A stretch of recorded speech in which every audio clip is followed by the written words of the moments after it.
Hello guys, welcome back to inorganic लबर। मैं आपका बायोमेंटर डॉक्टर इम्तियाज़। मैंने यहीं जवाहरलाल नेहरू मेडिकल कॉलेज जो कि एमयू कैंपस के अंदर आता है, यहीं से मैंने एमबीबीएस की है और यहीं मैं अभी इंटर्नशिप कर रहा हूँ। मैं बायो सीरीज लेके आ रहा और आपने कुछ वीडियो देखे भी होंगे। और अभी का हमारा चैप्टर है breathing and exchange of gases. ठीक है, ऐसे ही हम चैप्टर वाइज पीआईक्यूज लेके आते हैं जिसमें कि हम प्रीवियस ईयर 2013 से लेके 24 तक जितने भी क्वेश्चंस आए हुए उस चैप्टर से वो हम दिखा देते हैं, जिससे कि उसका वेटेज पता चल जाए और ये पता चल जाए उस चैप्टर से किस चीज़ से क्वेश्चन आ रहे हैं। ठीक है, आपको अंदाज़ा लग जाए। और प्लस में मैंने एनसीईआरटी भी ले रखी है हाथ में। ठीक है गाइस, जिससे कि मैं एनसीईआरटी का डायग्राम भी ऐड करा रखा हूँ इन केस डायग्राम से क्वेश्चन आए, जो कि ज़्यादा चांस होते हैं आने का। एनसीईआरटी के डायग्राम से क्वेश्चन आए तो आप सॉल्व कर पाए। और भी चीज़ें एनसीईआरटी को ओवर एक तरह से पढ़ा दिया है मैंने। एनसीईआरटी की जो जो हेडिंग्स है, हेडिंग वाइज मैंने पढ़ा दिया है इसमें। तो इसमें ले दे के आपका चैप्टर कंप्लीट होता है, जिसमें कि आपको इस सीरीज में आपको पीवाईक्यूज भी मिल जाएंगे और आपको पूरा चैप्टर का एक तरह से ओवरव्यू, पूरा चैप्टर का रिवीजन भी हो जाएगा आपका। तो इसी तरह से हम शुरू करेंगे जैसे कि पिछले चैप्टर्स किए हैं। उससे पहले जो लोग अभी तैयारी को सीरियसली ले रहे हैं, जो सीरियसली एमयू में आना चाहते हैं, बीएससी की तैयारी जो सीरियसली कर रहे हैं, उनके लिए अभी ऑफर चल रहा है, होली ऑफर, जिसमें कि आपको हमारा कंटेंट 50% ऑफ पे मिल जाएगा। ये बहुत अच्छा मौका है।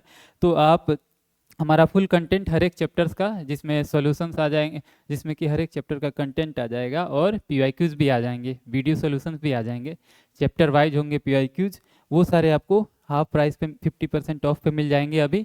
और अभी आप ये भी ले सकते हैं केवल पीवाईक्यूज और वीडियो सोल्यूशन, जो कि चैप्टर वाइज होगा, आपको काफ़ी उससे हेल्प मिलेगा, वो भी ले सकते हैं 50% ऑफ पे। तो आप ऐप पे जाके ये सब अभी ले सकते हैं, क्योंकि अभी अच्छा मौका है, अभी आपको ऑफर मिल रहा है और अभी आपके पास टाइम है तैयारी करने की। ठीक है गाइज, और अब हम अपने चैप्टर पे आते हैं। तो हमारा चैप्टर क्या है? Breathing and respiration.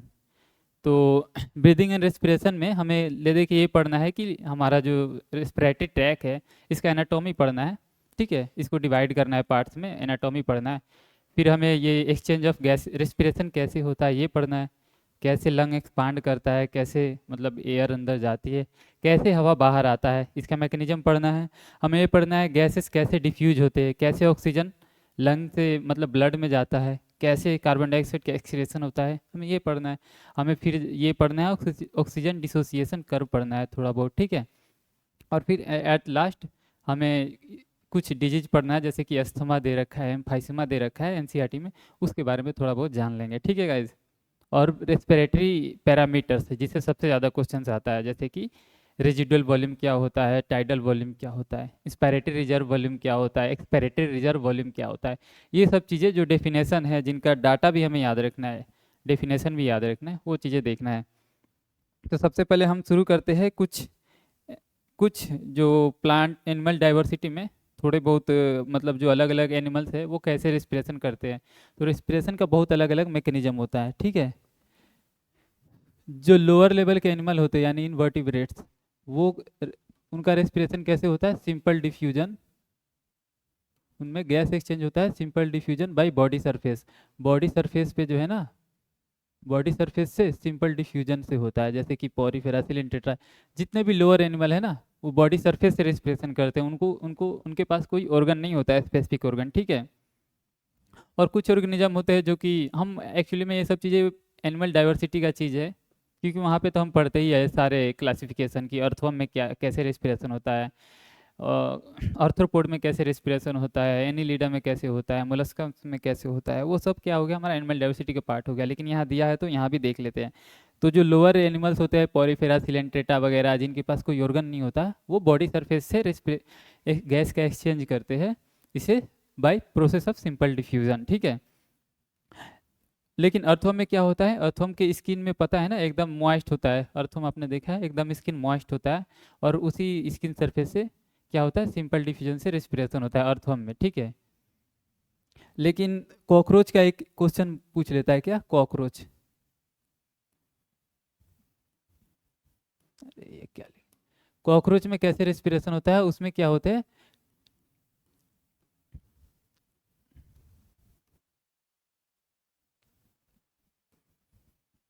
उसमें होता है ट्रैकियल ट्यूब्स। ठीक है, कॉकरोच में ये पूछता है, रेस्पिरेटरी ऑर्गन होता है कॉकरोच में जिसे हम ट्रैकियल ट्यूब बोलते हैं, यानी बहुत सारे एयर एयर पैसेज होते हैं जो कनेक्टेड होते हैं बॉडी के बॉडी के सर मतलब बॉडी के अंदर जो पूरे फैले होते हैं जिसे हम ट्रैकियस ट्यूब बोलते हैं, ये कॉकरोच के अंदर का रेस्पिरेटरी ऑर्गन है, ये पूछ सकता है।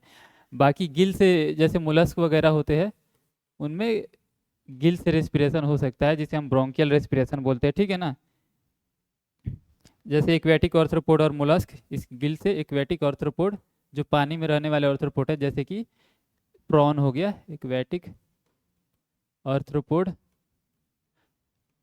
ये यहाँ पे ऐसे ही बता दे रहा है, लेकिन ये चीज़ है ना एंड मोलस्क, वहाँ पे गिल से रेस्पिरेशन होता है। तो ये आपका हो गया इनवर्टिब्रेट में रेस्पिरेशन। एक तो इनवर्टिब्रेट में, इनवर्टिब्रेट मतलब ये पॉरीफेरा सिलेंटेरा प्लेटीहेल्मिंथेस वगैरह, तो ये जो शुरुआती वाले जो होते हैं उनमें जो होता है ना बॉडी सरफेस से होता है, जो शुरुआती होते हैं जिनमें कोई ऑर्गन नहीं बना होता है स्पेशल ऑर्गन, उनमें बॉडी सरफेस से होता है। अर्थवर्म जो है ना उसमें, अर्थवर्म कहाँ गया, लिखा नहीं, अर्थवर्म में क्या होता है, इसमें भी बॉडी सरफेस से होता है, क्यूटिकल जिसे बोलते हैं अर्थवर्म। ये सब चीज़ें हम डाइवर्सिटी में पढ़ेंगे, यहाँ बस याद रख लीजिए। अर्थवर्म में कैसे होता है, क्यूटिकल यानी जो स्किन होता है ना उसका, उसके थ्रू होता है रेस्पिरेशन अर्थवर्म में। कॉकरोच में कैसे होता है, ट्रैकियल ट्यूब मतलब बना होता है ऑर्गन। और एक्वेटिक ऑर्थ्रोपोड जैसे कि प्रॉन वगैरह हो गए, एंड मोलस्क, मोलस्क मतलब एप्पल स्नेल, स्नेल वगैरह हो गए, इन सब में कैसा होता है, कुछ गिल्स होता है, ठीक है, इसके थ्रू होता है। और वर्टिब्रेट्स जैसे कि जिसमें कि मछली आ जाते हैं, एक पाइसेस आ जाते हैं, और क्या आ जाते हैं, फ्रॉग आ जाता है, रेप्टाइल्स आ जाते हैं, और बर्ड आ जाते हैं, और हम आ जाते हैं, इनमें देखते हैं इनमें कैसे रेस्पिरेशन होता है, ठीक। और ये चीज़ें यहाँ पे ना भी पढ़े तो कोई दिक्कत नहीं है, क्योंकि ये चीज़ें है ना डाइवर्सिटी में कंपेयर करना ज़्यादा सही रहेगा, क्योंकि ये चैप्टर जो हमारा है ये ह्यूमन रेस्पिरेशन का है, और एनसीईआरटी में इसके बारे में थोड़ा सा दे दिया है, तो मैं डिस्कस कर दे रहा, हम डाइवर्सिटी में से अच्छे से पढ़ेंगे, ठीक है। अब जो वर्टिब्रेट्स होते हैं,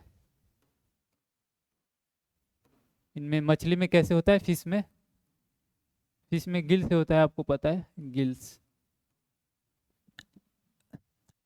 फ्रॉग यानी अम्फीबियंस में कैसे होता है, जिसमें कि फ्रॉग को याद रखना है। फ्रॉग में एक तो जो फ्रॉग का स्किन होता है ना उससे होता है, फ्रॉग है ना उसके स्किन से भी मतलब गैस का एक्सचेंज हो जाता है।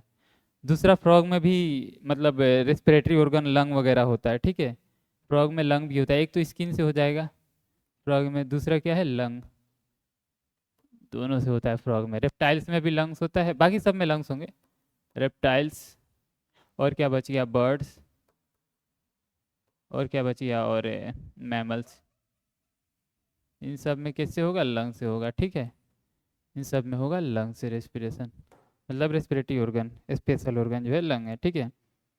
फ्रॉग में एक एक्स्ट्रा है कि स्किन यानी क्यूटेनियस रेस्पिरेशन भी फ्रॉग में होता है, जैसे कि अर्थवर्म में स्किन से होता है ना रेस्पिरेशन, मतलब क्यूटिकल से, फ्रॉग में क्यूटेनियस रेस्पिरेशन होता है, ठीक। तो एनसीईआरटी का लाइन है में भी आ सकता है, और इसे तो हमें पढ़ना ही, एनिमल डाइवर्सिटी का ये मेन टॉपिक हो ही जाता है। तो ये उस बकवास से चीज़ को हटाते हैं और अब हम आ जाते हैं ह्यूमन रेस्पिरेशन में। तो इसमें रेस्पिरेटरी ऑर्गन पढ़ना है। तो रेस्पिरेटरी ऑर्गन का शुरुआत कहाँ से होता है, मतलब हवा कैसे इंटर करता है बॉडी में, नोस्ट्रिल के थ्रू। ये जो दो नोस्ट्रिल है मतलब ओपनिंग है, ये जो दो, इसे हम नोस्ट्रिल बोलते हैं, एक्सटर्नल नोस्ट्रिल। इससे हवा इंटर करेगा और नेजल कैविटी में जाएगा, या फिर आप बोल दे नेजल ट्रैक। तो इस पूरे ट्रैक से होके कहाँ जाएगा, इंटरनल नोस्ट्रिल बता रहा। ये जो बाहर ओपनिंग है नाक के अंदर, ये बीच में नाक का सेप्टम है, और ये दीवाल हो गया। फिर अंदर भी ओपनिंग होता है, यहाँ से तो हवा इंटर करता है, इसे क्या बोलते हैं, एक्सटर्नल नोस्ट्रिल। और ये क्या गया आपका, एयर का पाथवे हो गया, रेस्पिरेटरी मतलब नेजल कैविटी हो गया, और ये सेप्टम हो गया, नाक के अंदर का सेप्टम। और फिर ये अंदर जो फेरिंग्स में ओपन होता है ना, ये आपका माउथ, ये भी फेरिंग्स में ओपन होता है, ये दोनों क्या है, फेरिंग्स में ओपन होते हैं। तो ये जब फेरिंग्स में ओपन होता है ना, तो इसे इंटरनल नोस्ट्रिल बोलते हैं, इंटरनल लेयर, क्योंकि ये अंदर खुल रहा है। और ये फेरिंग्स हो गया, फेरिंग्स में ये क्या हो गया आपका ऊपर वाला पार्ट नेजोफेरिंग्स, ये क्या हो गया ओरोफेरिंग्स, और इससे नीचे क्या आ जाएगा आपको, लेरिंगोफेरिंग्स हो जाएगा।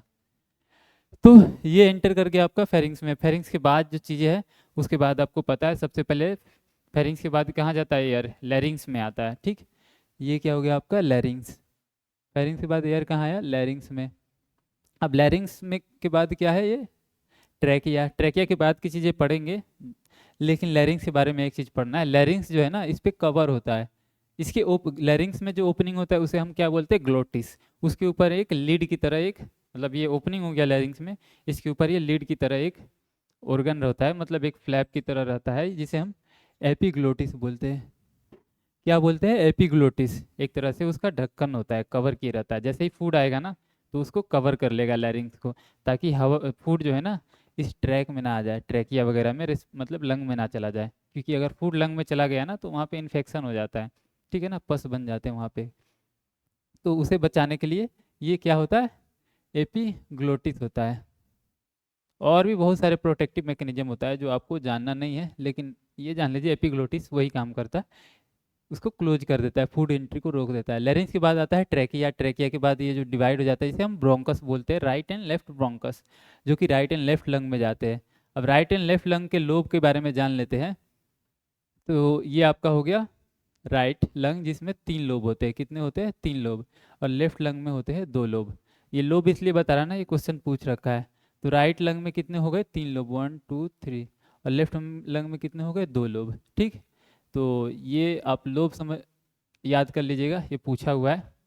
अब ब्रोंकस में डिवाइड हो गया, मतलब ये ट्रैक क्या डिवाइड हो गया किस में? ब्रोंकस। ब्रोंकस के बाद जो अंदर इंटर कर गया ना ब्रोंकस लंग में, इसे हम ब्रोंकियोल्स, मतलब ब्रोंकस में भी कैटेगरी होता है। प्राइमरी जो कि डिवाइड किया है उसे बोलते हैं अभी जो पहले बना है। इसके बाद एक बार और डिवाइड करेगा जिसे हम क्या बोलेंगे? Secondary bronchus. इसके बाद और डिवाइड करेगा जिसे हम क्या बोलेंगे? Tertiary bronchus. मतलब ऐसे ट्रैकिया ये है, ये डिवाइड कर गया ब्रोंकस में, ये राइट ब्रोंकस है, ये एक बार और जाके बहुत सारे ब्रांच में डिवाइड हो जाएगा, बहुत सारे ब्रांच में, ठीक है। इसे हम क्या बोल देंगे इन सबको? ये तो जो हो गया आपका प्राइमरी ब्रोंकस हो गया, इसे हम क्या बोल देंगे? सेकेंडरी।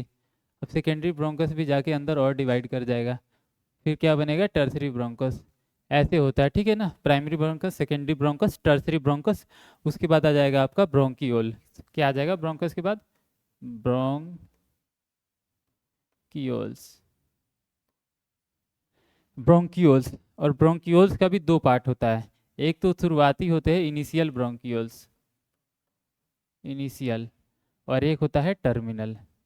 ये यहाँ तो ले देगा, आपको ये याद रखना है। ट्रैकिया, ब्रोंकस, जिसमें कि प्राइमरी सेकेंडरी है एनसीईआरटी के हिसाब से।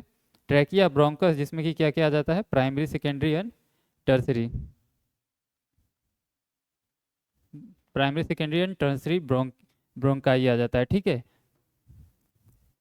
उसके बाद जो आता है ना, उसके बाद हम इनिशियल ब्रोंक्यूल आता है, उसके बाद टर्मिनल ब्रोंक्यूल आता है। इतना अभी याद रखना है। टर्मिनल ब्रोंक्यूल के बाद आपका एल्वियोलर डक्ट आ जाता है। क्या आ जाता है? Alveolar duct. और उसके बाद क्या आ जाएंगे? एल्वियोलाई। क्या आ जाएगा? एल्वियोलाई। तो ये क्या आ गया आपका? रेस्पिरेटरी ट्रैक हो गया, ठीक है। ये क्या हो गया आपका? Respiratory tract. और इसको हमने डिवाइड करना है, एक एनाटॉमिकल डिवीजन होगा, एक फंक्शनल डिवीजन होगा, ठीक। एक एनाटॉमिकल होगा, एक फंक्शनल डिवीजन होगा। देखिए फंक्शनल डिवीजन में क्या है ना, terminal bronchiole functional division, 2 division करना है। और 2 तरह से डिवाइड किया हुआ है एनसीईआरटी में। फंक्शनल डिवीजन करते हैं पहले रेस्पिरेटरी ट्रैक का।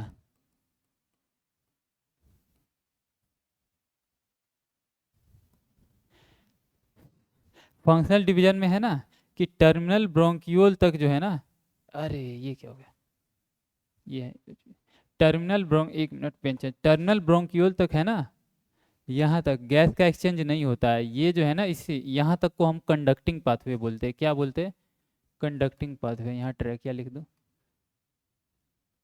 तो यहाँ से लेके, मतलब नाक से लेके टर्मिनल ब्रोंक्यूल तक क्या बोलेंगे हम? Conducting pathway.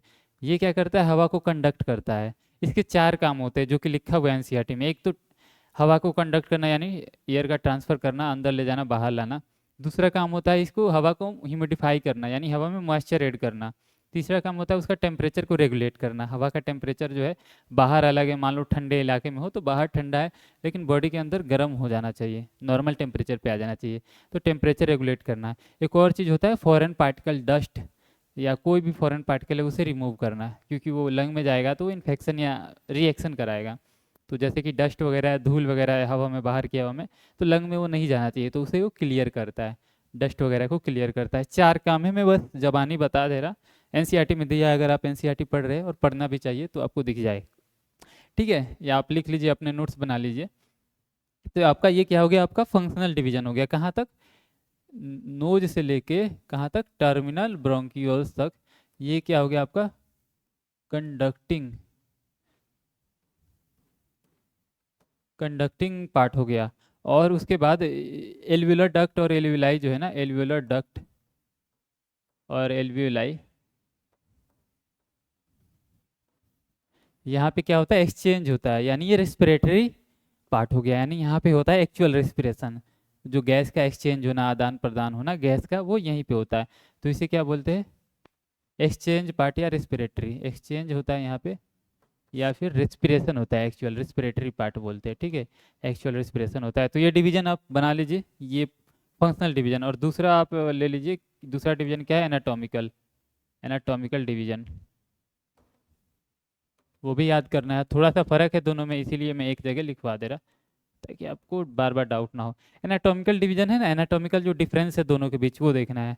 इसमें क्या है, जस्ट पेन बदलने दीजिए मुझे। इसमें क्या है कि यहाँ जो इनिशियल ब्रोंकियोल्स तक है ना, यहाँ तक जो है ना, सी शेप, मतलब कार्टिलेज होता है, रिंग शेप, मतलब कंप्लीट नहीं होता है, पार्शियल रिंग होता है, मतलब रिंग ऐसे, पीछे के साइड तो इनकम्प्लीट ही रह जाता है। देखिए आगे से तो कंप्लीट है, इसी डायग्राम को पीछे से देखेंगे ना तो इनकम्प्लीट होगा ये रिंग, ये जो रिंग बन रहा है ना, सामने से तो कंप्लीट है, पीछे से इनकम्प्लीट होता है। ये इस इनकम्प्लीट रिंग होता है, कहाँ से कहाँ तक, ट्रैकिया से लेकर इनिशियल ब्रोंकियोल्स तक। तो यहाँ पे आंसर कहाँ जा रहा है, इनिशियल ब्रोंकियोल्स तक। क्या होता है, सी शेप रिंग होता है। और ये क्या हो जाएगा आपका, मतलब ये हो गया। और इसके बाद जो है ना, terminal bronchiole, alveolar duct, alveoli, इसमें रिंग नहीं होता है, सी शेप। तो ये सब कोलैप्स कर सकते हैं, ये सब क्या है, क्योंकि इसका कोई सपोर्ट नहीं है ना, कोई कार्टिलेज वगैरह का, तो ये सब कोलैप्स कर सकते हैं। तो जब लंग कोलैप्स होता है ना, आप आइएगा हायर लेवल पे तो आपको पढ़ा जाएगा एटेलेक्टेसिस, लंग कोलैप्स हो जाना, वो यहीं से शुरू होता है, मतलब यहीं पे होता है, terminal bronchiole, alveolar duct and alveoli. तो ये आपका क्या हो गया, एनाटॉमिकल डिवीजन। तो ये दोनों डिवीजन में थोड़ा बहुत जो कन्फ्यूजन रहता है, आई थिंक आपका क्लियर हो जाना चाहिए। एक बार ये फ्लो चार्ट बना लीजिए, अपना नोट्स बनाइए, आपको अच्छे से याद रहेगा। ये फ्लो बनाइए और यहाँ पे एनाटॉमिकल डिवीजन दिखा दीजिए और फंक्शनल डिवीजन दिखाइए और आगे बढ़िए। तो ये आपका क्या हो गया, रेस्पिरेटरी ट्रैक हो गया। इसके बाद जो है ना, आपको मैकेनिज्म ऑफ ब्रीदिंग पढ़ना है, कि कैसे लंग एक्सपांड करता है, कैसे लंग, मतलब कैसे हवा अंदर जाती है बाहर आती है, जो कि बहुत सिंपल है। और ये मेरे हिसाब से एक तरह से बकवास चीज़ है, सबको पता है लंग कैसे एक्सपांड करती है। तो जो आपका थोरैक्स है ना, क्या बोलते हैं इस चेस्ट वाले पार्ट को, थोरैक्स, और इस कैविटी को क्या बोलते हैं, थोरेसिस कैविटी। इसमें एनसीईआरटी इसके लिए एक लाइन लिखा है कि एक एयर टाइट चेम्बर है, क्या है, एयर टाइट चेम्बर है, ठीक, एयर टाइट चेम्बर है। मतलब क्या है कि ये एक तरह से सील है। अब इसमें जो है ना, अगर हम चेस्ट को एक्सपांड कर देंगे, मतलब जैसे में फैल रहा है आगे से पीछे की तरफ, एक्सपांड कर देंगे ना, तो क्या होगा, वॉल्यूम बढ़ जाएगा, कहीं से एयर लीक नहीं होगा, मतलब प्रेशर ग्रेडियंट जो बन रहा है ना वो लीक नहीं होगा, क्योंकि ये एक एयर टाइट चैम्बर है। मतलब अगर हम मैं अंदर लंग को फैला दूँ तो अंदर प्रेशर कम हो जाएगा, और वो प्रेशर जो कम हो रहा है ना, वो कहीं से लीक नहीं होगा कि कहीं और से हवा जाके उस प्रेशर को मेंटेन करे। एक ही रास्ता बचा उसके लिए, नोज के थ्रू ही हवा जाएगा उस प्रेशर को मेंटेन करने के लिए। मतलब जो है ना, thoracic cavity air tight chamber है, ये कहने का मतलब है एनसीईआरटी का, ठीक। और इसमें जो है ना, लंग की बात करें, लंग को हम डायरेक्टली एक्सपांड नहीं कर सकते, हम लंग को डायरेक्टली डायरेक्टली एक्सपांड नहीं कर सकते, हम थोरेसिक कैविटी के वॉल्यूम को बदल सकते हैं, ठीक है, थोरेसिक कैविटी के वॉल्यूम को हम बदलते हैं। और लंग जो है ना, क्योंकि एयर टाइट चैम्बर है और ये जो वॉल से है ना कनेक्टेड होता है एक तरह से। अब लंग के बारे में और थोड़ा कैविटी के बारे में पढ़ते हैं, थोरेसिक कैविटी, और आई थिंक ये भी इसी डायग्राम में क्लियर होना चाहिए। ये आपका हो गया थोरेसिक कैविटी जो कि एयर टाइट चैम्बर है, ठीक है, ये आपका रिब हो गया, रिब वगैरह। अब जो ये लंग जो है ना, इसके ऊपर आपको दो, एनसीईआरटी का आप बुक खोल लीजिए तो आपको अच्छे से वहाँ दिखेगा, दो मेम्ब्रेन है जिसे हम प्लूरा बोलते हैं, ठीक है, दो। जो बाहर वाला है उसे हम बोलते हैं एक्सटर्नल प्लूरा या पैराइटल प्लूरा, जो अंदर वाला है उसे इंटरनल प्लूरा या विसरल प्लूरा, ठीक है। और इन दोनों के बीच में जो स्पेस है उसे प्लूरल कैविटी बोलते हैं, क्या बोलते हैं, प्लूरल कैविटी बोलते हैं, जिसके अंदर क्या होता है, फ्लूइड होता है, प्लूरल फ्लूइड, ठीक है। ये तो एनाटॉमी का बात हो गया। अब इसका काम क्या है ये बता रहा। जो प्लूरा होता है ना, पैराइटल प्लूरा, ये थोरेसिक वॉल यानी थोरेसिक वॉल से कनेक्टेड होता है, मतलब उससे जुड़ा हुआ होता है। इसी वजह से अगर ये जो हम थोरेसिक कैविटी को अगर हम एक्सपांड करें ना, तो इसके साथ साथ लंग को भी एक्सपांड होना पड़ता है, लंग भी फैल जाता है। मतलब ये प्लूरा का कनेक्शन की वजह से क्या होता है, अगर हम थोरेसिक कैविटी को एक्सपांड करें तो लंग भी एक्सपैंड होगा। प्रेशर जो है ना, अगर हम निगेटिव इस यहाँ घटाए तो लंग अपने आप एक्सपैंड होगा। तो इस तरह से हम लंग का वॉल्यूम चेंज करते हैं। और उस वॉल्यूम को चेंज करने से कैसे ब्रीदिंग होता है वो मैं आगे बता रहा, लेकिन लंग का वॉल्यूम हम चेंज कैसे करते हैं, हम थोरैक्स को एक्सपांड करते हैं और हम डायफ्राम को नीचे पुश करते हैं, ठीक है। मतलब डायफ्राम अपने आप वो ब्रीदिंग सेंटर होता है, वो सब कंट्रोल करता है, डायफ्राम को सप्लाई किया रहता है, नर्व सप्लाई। तो डायफ्राम क्या हो जाता है, फ्लैट हो जाता है रिस्पिरेशन के टाइम। और जो लंग है ना, चेस्ट कैविटी को हम एक्सपांड करते हैं, जिसके लिए दो मसल है, अभी मैं नाम बता रहा। जस्ट नेक्स्ट स्लाइड पे आई थिंक ये आ गया मसल। 3 मसल के नाम आप याद कर लीजिए जो कि ब्रीदिंग में हेल्प करता है, जिसमें कि एक क्या हो गया आपका डायफ्राम, जो कि ये हो गया आपका डायफ्राम, जो कि वैसे तो डोम शेप होता है, फिर जब रेस्पिरेशन करना होता है फ्लैट हो जाता है, फिर डोम शेप हो जाता है, फिर फ्लैट हो जाता है। ऐसे नॉर्मल शेप इसका ये है डोम शेप, रेस्टिंग में। अगर रेस्पिरेशन कराना होता है तो यही क्या हो जाता है, फ्लैट हो जाता है। तो लंग का जो कैविटी है ना, जैसे ये लंग हो गया, नहीं मतलब थोरेसिक वॉल का कैविटी घटता बढ़ता रहता है। अगर डोम शेप हो जाएगा तो स्पेस क्या हो जाएगा, कैविटी कम हो जाएगा। फ्लैट हो जाएगा तो कैविटी क्या हो जाएगा, बढ़ जाएगा। तो एक डायफ्राम। और दूसरा जो है ना, चेस्ट वॉल के 2 मसल है। चेस्ट वॉल में जो है ना 2 मसल है। एक क्या आ जाता है, इंट्रिंसिक, नहीं इंट्रिंसिक बोल रहा है, external. External oblique, internal oblique, external oblique, और क्या है, external oblique and internal oblique. ये 3 मेन मसल है। और भी बहुत सारे मसल है, जिसमें से 1-2 के बारे में बताऊंगा, एनसीईआरटी में मेंशन है इंटरनल ऑब्लिक। लेकिन वो मेन मसल नहीं है। मेन मसल का नाम पूछे तो ये 3 मसल का नाम देना है, क्या, diaphragm, external oblique, internal oblique. ये 3 मसल जो है ना प्राइमरी, मतलब ये एक्शन इनका है, प्राइमरी एक्शन रेस्पिरेशन में। लेकिन कुछ एसेसरी मसल भी है, जैसे कि हमें फास्ट रेस्पिरेशन करना है, ज़्यादा जल्दी जल्दी, जैसे थके हुए होते हैं, दौड़ भाग करके आते तो ज- जल्दी जल्दी रेस्पिरेशन करते हैं, उसमें क्या होता है, और भी एक्सेसरी मसल का यूज होता है। ये तो आपके मेन मसल हो गए। एसेसरी मसल में जो है ना, उनके उनके बारे में एनसीईआरटी जो दिया हुआ है, जैसे कि एब्डोमिनल मसल का नाम दिया हुआ है। पेट से भी तो हम ब्रीदिंग करते हैं, जल्दी जल्दी करना होता है, तो एब्डोमिनल मसल आ जाएंगे इसमें, कौन से, पेट वाले। एक और आप याद कर लीजिए, नेक में जो भी कुछ मसल्स होते हैं ना, नेक के भी मसल्स यूज हो जाते हैं, ठीक है। तो ये आपके क्या हो गए, एक्सेसरी मसल हो गए। प्राइमरी मसल क्या हो गए, diaphragm and external oblique and internal oblique. अब इसमें भी काम बताता हूँ, इंस्पिरेशन में ये दोनों काम आते हैं। इंस्पिरेशन में ना, इंस्पिरेशन के टाइम ये दोनों काम आते हैं। ये दोनों क्या है, इंस्पिरेशन कराते हैं। कैसे, डायफ्राम फ्लैट होगा, जैसे डायफ्राम फ्लैट हो गया तो कैविटी का साइज बढ़ जाएगा ना। तो साइज बढ़ेगा तो क्या होगा, प्रेशर कम हो जाएगा। कॉमन सेंस है कि स्पेस बढ़ रहा है, हवा उतना ही है, तो प्रेशर कम हो जाएगा। तो प्रेशर कम हो जाएगा, और हवा जो है ना बाहर से, एक ही रास्ता है उस प्रेशर को, वो जो खाली जगह बना है उसे फिल करने का, एक ही रास्ता है, नाक से हवा जाए अंदर। तो एक तरह से हम हवा को सक करते हैं। जैसे कि चेस्ट वाल एक्सपांड हुआ, लंग भी एक्सपांड होगा, प्रेशर क्या हो जाएगा, कम हो जाएगा। अब उस गैप को फिल करने के लिए हवा बाहर से अपने आप अंदर जाएगा, क्योंकि बाहर प्रेशर ज़्यादा है, अंदर प्रेशर कम कर दिया गया है, तो गैप बन गया है। उस गैप को फिल करने के लिए हवा अंदर चला जाएगा। इसे हम क्या बोलते हैं, इंस्पिरेशन बोलते हैं। जिसमें कौन से मसल काम आ रहे हैं इस कैविटी के साइज को बढ़ाने के लिए, डायफ्राम एंड एक्सटर्नल ऑब्लिक।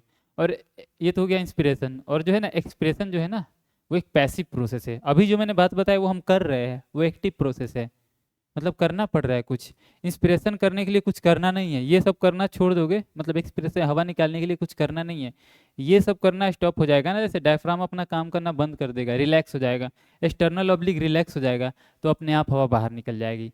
समझ रहे हैं ना, क्योंकि हमने जानबूझ के वो क्रिएट किया था ना, वो प्रेशर, निगेटिव प्रेशर, जैसे ही छोड़ेंगे फिर वो प्रेशर, मतलब एटमॉस्फेरिक प्रेशर के मतलब वो प्रेशर फिर नॉर्मल हो जाएगा और वो अपने आप बाहर निकल जाएगी। तो इंस्पिरेशन जो है ना, एक और बात यहाँ पे आ ही गई इंपॉर्टेंट बात, इंस्पिरेशन जो है ना वो एक्टिव प्रोसेस है। क्या है, एक्टिव प्रोसेस, यानी उसे हमें करना पड़ता है, जिसमें 2 मसल के नाम बता दिए। एक्सपिरेशन जो है ना वो पैसिव प्रोसेस है। क्या है, पैसिव प्रोसेस, वो अपने आप हो जाता है। आप एक्टिव प्रोसेस करना छोड़ेंगे, यानी डायफ्राम और एक्सटर्नल ऑब्लिक रिलैक्स हो जाएगा, तो एक्सपिरेशन अपने आप हो जाएगा, पैसिव प्रोसेस है। लेकिन फिर ये मसल का नाम जो है, ये भी एक्सप्रेटरी मसल है, इसका नाम यहाँ क्यों लिया जा रहा है, जबकि इसका काम ही नहीं है, वो तो पैसिव प्रोसेस है एक्सप्रेशन, उसे करने के लिए कोई एफर्ट लगाने की ज़रूरत ही नहीं है। तो इस मसल का क्या यूज है, तो सिंपल सा जवाब है इसका कि ये हम नॉर्मल ब्रीदिंग का बात कर रहे हैं, कि नॉर्मली हम जो बिना सोचे समझे, बिना अनकॉन्स मतलब उसके बारे में सोचे समझे जो हम रेगुलर एक्सप्रेशन करते हैं उसके लिए उसकी बात हो रही है। अगर हम जानबूझ के ज़बरदस्ती हवा निकालना चाहे जिसे हम फोर्सफुल एक्सप्रेशन बोलते हैं, उसके लिए ये यूज में आना है, उसके लिए इसे यूज करना पड़ेगा इंटरनल ऑब्लिक, क्योंकि हम ज़बरदस्ती फिर एक्टिव प्रोसेस करने लगते हैं, हम किसी मसल को कॉन्ट्रैक्ट करने लगते हैं। करके देख लीजिए, आपको पता चलेगा आप जानबूझ के किसी मसल को कॉन्ट्रैक्ट कर रहे हैं जो कि इंटरनल ऑब्लिक मसल है, ठीक है। उस मसल को आप कॉन्ट्रैक्ट कर रहे हैं जिसकी वजह से हवा और हवा बाहर निकल रही है। तो फोर्सफुल रेस्पिरेशन में ये काम आता है, किस में आता है? फोर्सफुल रेस्पिरेशन में। और ये कि फोर्सफुल एक्सपिरेशन मतलब रेस्पिरेशन में ही, फोर्सफुल एक्सपिरेशन में, ये किस में काम आता है? नॉर्मल इंस्पिरेशन में। ये किस में काम आता है? नॉर्मल इंस्पिरेशन में। ये किस में काम आता है? फोर्सफुल एक्सपिरेशन में। नॉर्मल एक्सपिरेशन में किसी मसल का काम नहीं है, किसी मसल को कॉन्ट्रैक्ट करने की जरूरत नहीं है। इसमें नॉर्मल एक्सपिरेशन में, ये सारे नोट्स बना लीजिए आप खुद से कि नॉर्मल इंस्पिरेशन में ये दोनों मसल को काम करने की जरूरत है। नॉर्मल एक्सपिरेशन पैसिव प्रोसेस है, कोई मसल को काम करने की जरूरत नहीं है, बस इनको रिलैक्स हो जाना है। फिर फोर्सफुल इंस्पिरेशन और फोर्सफुल एक्सपिरेशन का बना लीजिए कि फोर्सफुल इंस्पिरेशन में ये तो काम आएंगे ही नॉर्मल वाले, प्लस में ये एक्सेसरी वाले काम आ जाएंगे किसमें? फोर्सफुल इंस्पिरेशन में। बना लीजिए, अभी मेरे पास स्पेस नहीं है और सिंपल चीज़ें आप खुद से बना लीजिए। क्या है? एब्डोमिनल और नेक के मसल काम आ जाएंगे, प्लस में नॉर्मल मसल भी काम आएंगे किसमें? फोर्सफुल इंस्पिरेशन में। और फोर्सफुल एक्सपिरेशन में ये आपका इंटरनल ऑब्लिक काम आ जाएगा, प्लस में ये भी आएंगे एब्डोमिनल और नेक के मसल फोर्सफुल एक्सपिरेशन में, ठीक है। तो ये आपका हो गया ब्रीदिंग, जिसमें नॉर्मल ब्रीदिंग भी आ गया, फोर्सफुल ब्रीदिंग भी आ गया। तो मैकेनिज्म ऑफ ब्रीदिंग हो गया। अब इसके बाद हमें कुछ वॉल्यूम्स पढ़ने हैं कि ब्रीदिंग में कौन कौन से वॉल्यूम अंदर जाते हैं। तो एक होता है नॉर्मल ब्रीदिंग, ठीक है, जो कि रेगुलर हो चल रहा है, यहाँ से यहाँ तक रेगुलर चलता रहता है, उसे हम क्या बोलते हैं? Normal breathing. जिसमें कि टाइडल वॉल्यूम अंदर जाता है बाहर आता है। जो हम नॉर्मल एयर अंदर बाहर करते हैं ना, वो टाइडल वॉल्यूम होता है जो कि 500 ml के बराबर होता है नॉर्मली हम जो ब्रीथ करते हैं, ठीक है। लेकिन हम नॉर्मली हमेशा ब्रीथ नहीं करते, कभी कभी ज़्यादा हवा खींचते हैं पूरा फोर्स फोर्स करके, जिसे हम फोर्सफुल इंस्पिरेशन का बात कर रहे थे। वो जो ज़्यादा हवा, एक्स्ट्रा हवा जो खींच रहे हैं ना, एक्स्ट्रा हवा नॉर्मल में तो 500 ml ले ही रहे, जो एक्स्ट्रा हवा ले रहे हैं फोर्सफुल्ली, उसे हम क्या बोलते हैं? ये जो एक्स्ट्रा हवा है उसे हम क्या बोलते हैं? इंस्पिरेटरी रिजर्व वॉल्यूम बोलते हैं, जो कि 3000 लीटर तक होता है। ये डाटा यहाँ का है, ये मैंने कहीं और से उठाया है, लेकिन मैं एनसीईआरटी का डाटा इस पे दे दे रहा, क्योंकि एनसीईआरटी में थोड़ा बहुत वैल्यूज है ना बदल सकते हैं। एनसीईआरटी का डाटा है 2500 से 3000। ये कितना है? इंस्पिरेटरी रिजर्व वॉल्यूम 2500 से 3000, और टाइडल वॉल्यूम एवरेज 500 है अप्रोक्स, लेकिन इसका रेंज अगर बताए तो 600 से 800। तो एनसीईआरटी का डाटा आपको याद करना है, ये तो डायग्राम आपको समझने के लिए कि वॉल्यूम एक्चुअली में है क्या, ये डाटा तो आपको एनसीईआरटी का याद करना है, ठीक। और क्या आ गया इसके बाद? एक्सपिरेटरी रिजर्व, ये तो आपने फोर्सफुल इंस्पिरेशन किया, नॉर्मल इंस्पिरेशन करते करते एक फोर्सफुल इंस्पिरेशन किया, जिसको हम इंस्पिरेटरी रिजर्व वॉल्यूम बोलते हैं, ठीक। अब आप फोर्सफुल एक्सप्रेशन भी तो कर सकते हैं, ऐसे नॉर्मल एक्सप्रेशन कर रहे हैं, वो तो नॉर्मल हो ही रहा है।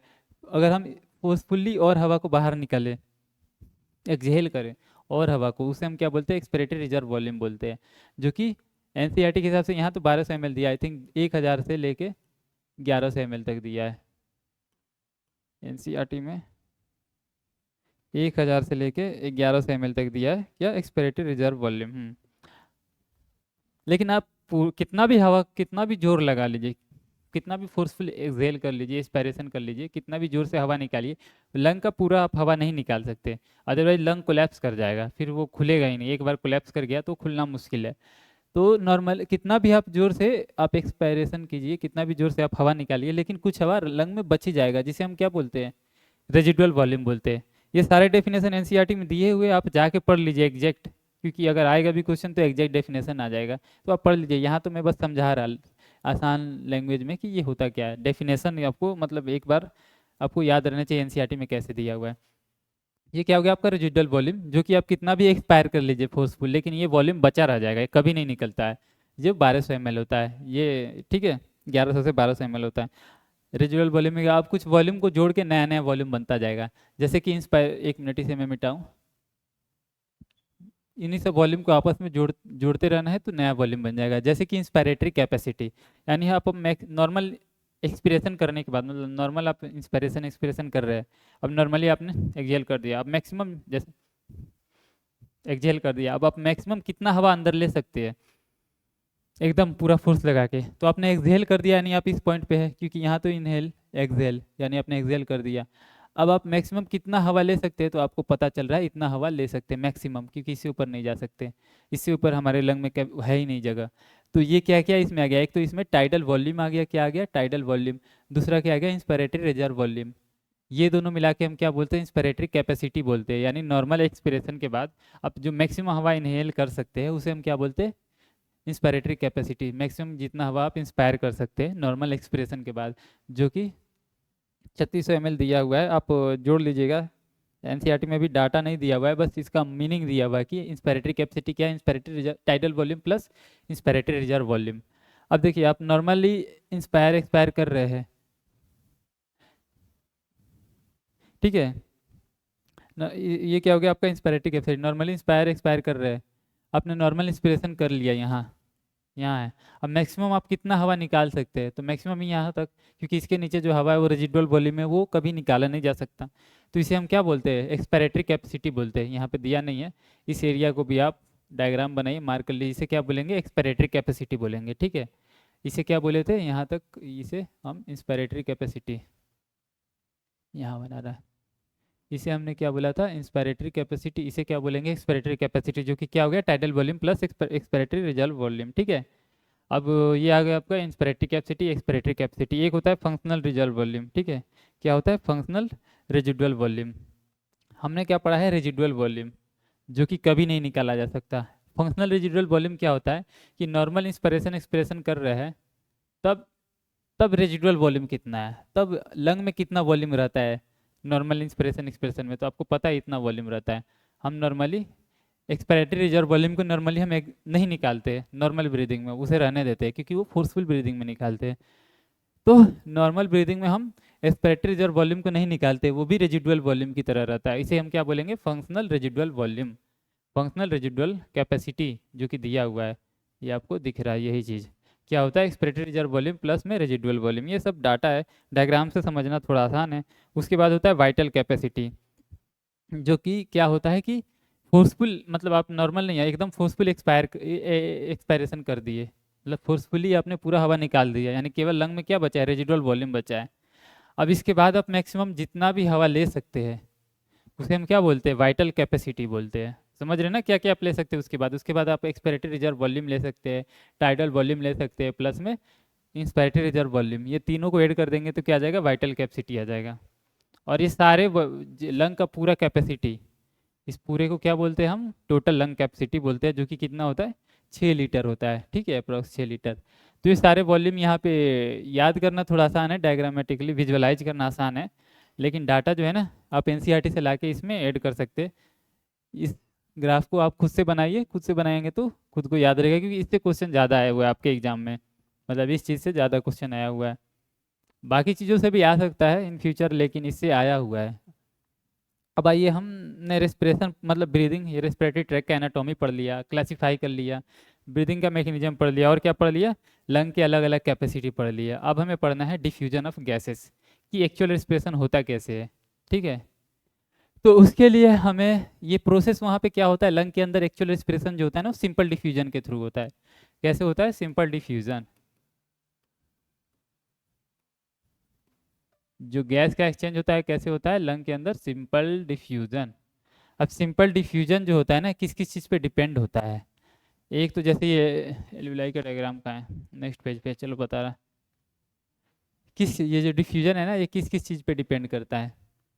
पहला कि यहाँ पे ऑक्सीजन का सेचुरेशन, सेचुरेशन गैस है तो हम प्रेशर मेजर करेंगे। सेचुरेशन का मतलब, कंसंट्रेशन का मतलब ऑक्सीजन का प्रेशर कितना है, पार्शियल प्रेशर ऑफ ऑक्सीजन।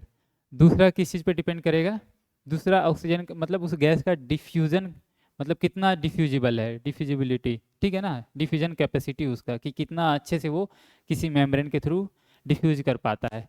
पहला क्या हो गया आपका, पहला हो गया आपका प्रेशर, पार्शियल प्रेशर, या इसी को बोल दीजिए concentration, partial pressure of that gas.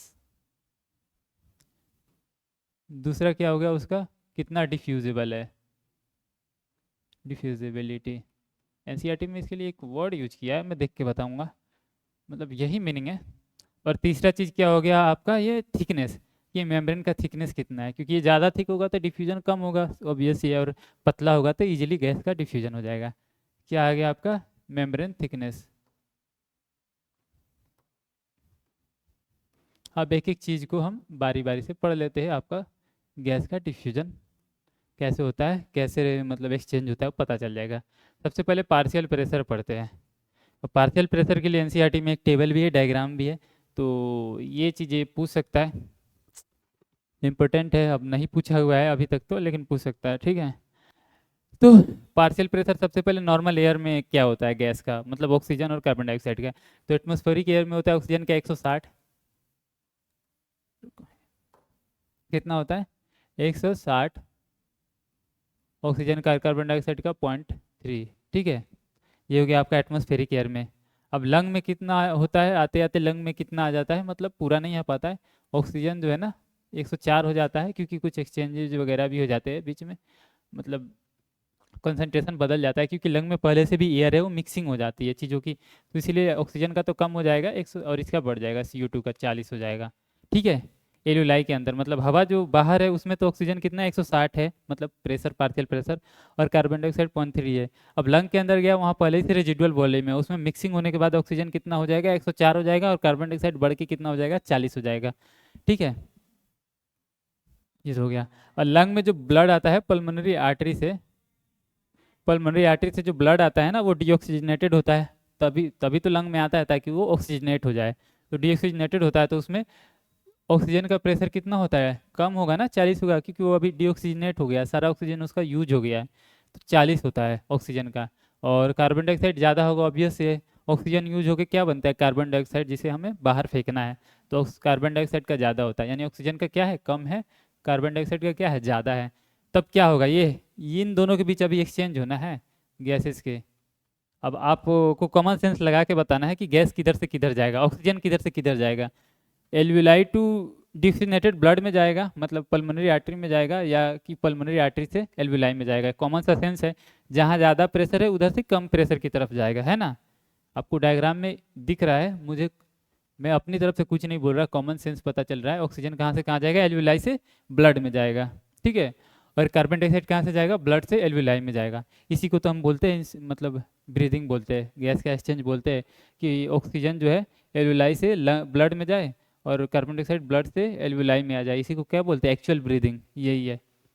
अब ये जो ब्लड है ना, अब ऑक्सीजनेट हो गया, ये सब होने के बाद ना, एक्सचेंज होने के बाद ब्लड क्या हो गया, ऑक्सीजनेट हो गया, जो कि पल्मोनरी वेन लेके हार्ट में जाएगा, फिर वो एओर्टा, फिर आर्टरी वगैरह से होकर पूरा ऑर्गन में चला जाएगा।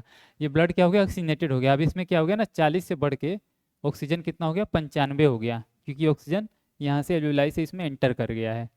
और कार्बन डाइऑक्साइड जो है ना, उसे रिलीज कर दिया गया, 5 जो है ना अमाउंट, 45 है, वो 40 हो गया, 5 अमाउंट जो है ना, वो पार्शियल प्रेशर घट गया, रिलीज हो गया। तो ये आपका ऑक्सीजनेटेड ब्लड का कॉम्पोजिशन हो गया, ऑक्सीजन और कार्बन डाइऑक्साइड का। अब ये ऑक्सीजनेटेड ब्लड है ना, ये टिश्यू को जाएगा। अब जो टिश्यू में है ना, ये डाटा जो है ना ऑक्सीजन और कार्बन डाइऑक्साइड का, यानी सेल के अंदर, टिश्यू के अंदर, ये है इनका डाटा।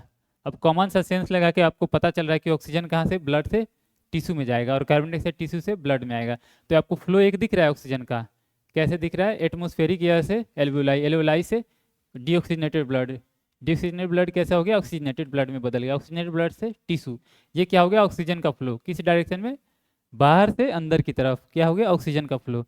कार्बन डाइऑक्साइड का फ्लो देखिए, टिश्यू से ब्लड में, ब्लड से यहाँ आके एल्वुलाई में, एल्वुलाई से बाहर। तो ये क्या हो गया, कार्बन डाइऑक्साइड का फ्लो उल्टा हो गया, किधर से, अंदर से बाहर की तरफ। इसी को तो हम ब्रीदिंग बोलते हैं, ऑक्सीजन का अंदर जाना सेल के अंदर फाइनली, और कार्बन डाइऑक्साइड का बाहर निकलना, इसी को क्या बोलते हैं, हम ब्रीदिंग बोलते हैं। तो आपको ब्रीदिंग एक तरह से मैथमेटिकली दिख रहा है, अगर आपको डाटा पता हो तो मैथमेटिकली आपको ब्रीदिंग दिख रहा है। वही चीज़ को यहाँ वैल्यू को लिख दिया है डायग्राम में, जो चीज़ वहाँ लिखा है सेम चीज़ यहाँ लिख दिया है डायग्राम में, और मैंने डायग्राम से भी बता दिया, ठीक है। एक यहाँ पे गैस का एक्सचेंज हो रहा है, एक यहाँ पे हो रहा है, और वैल्यूज जो है वो बता दिया। अब वैल्यूज याद करना भी आसान है, कैसे, जो डीऑक्सी, जो टिश्यू का जो वैल्यू होता है ना, वही डीऑक्सीनेटेड ब्लड का होगा, क्योंकि टिश्यू जो है ना अपना सारा कंटेंट जो है ना ब्लड में डाल देगा, क्या कर देगा, सारा कंटेंट जो है ना टिश्यू अपना ब्लड में डाल देगा। तो जो टिश्यू का डाटा होगा ना, जो वैल्यू होगा, जैसे ऑक्सीजन 40 है, तो डीऑक्सीनेटेड ब्लड भी है ना, वो सारा तो टिश्यू का ही चीज़ मटेरियल लेके आ रहा है ना, तो उसमें भी 40 होगा। कार्बन डाइऑक्साइड कितना है 45 है, डिऑक्सीनेटेड ब्लड में भी कितना हो जाएगा 45 होगा, जो टिश्यू में होगा वही डिऑक्सीनेटेड ब्लड में होगा, क्योंकि टिश्यू के ही तो मटेरियल को ये लेके आ रहा है, तभी उसी से तो बन रहा है, टिश्यू से ही तो ये कंपोजिशन बन रहा है। तो टिश्यू वाला डाटा जो है ना वो डिऑक्सीनेटेड ब्लड पे छाप सकते हैं। बाकी चीज़ें थोड़ा बहुत इजी है, ज़्यादा टफ नहीं है, बाहर वाला तो याद रखना ही है। एल्यूलाई का थोड़ा घटा देना है, उससे ऑक्सीजन को और CO2 को बढ़ा देना है। अब 40-45 में ही खेल रहा है बार बार, 40-45-95, 3-4 डाटा इसे आप बना के याद रख सकते हैं। आ सकता है क्वेश्चन, आना भी चाहिए, बहुत अच्छा ही, मतलब ये हॉट टॉपिक ही रहना चाहिए।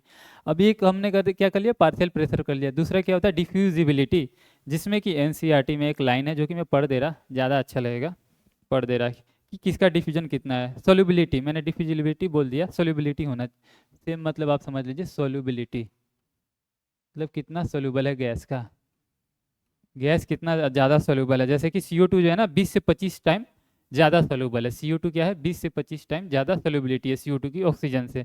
तो CO2 इसीलिए कम प्रेशर, देखिए यहाँ देखिए CO2 का प्रेशर डिफरेंस हमेशा कम रह रहा है, 40 से 45, 5 का प्रेशर डिफरेंस है, तब भी क्या है CO2 निकल जा रहा है। लेकिन ऑक्सीजन को आने के लिए कितना का प्रेशर डिफरेंस क्रिएट किया गया है 60 का, मतलब 64 का, ताकि ऑक्सीजन आ पाए, क्योंकि ऑक्सीजन का क्या है सोल्यूबिलिटी कम है, तो प्रेशर डिफरेंस हमें ज़्यादा क्रिएट करना पड़ेगा, क्योंकि वह ऐसे ही वो कम सोल्यूबल है। और प्रेशर डिफरेंस अगर हम 5 से 10 का रख दें तो वो आएगा ही नहीं, ऑक्सीजन इंटर करेगा ही नहीं।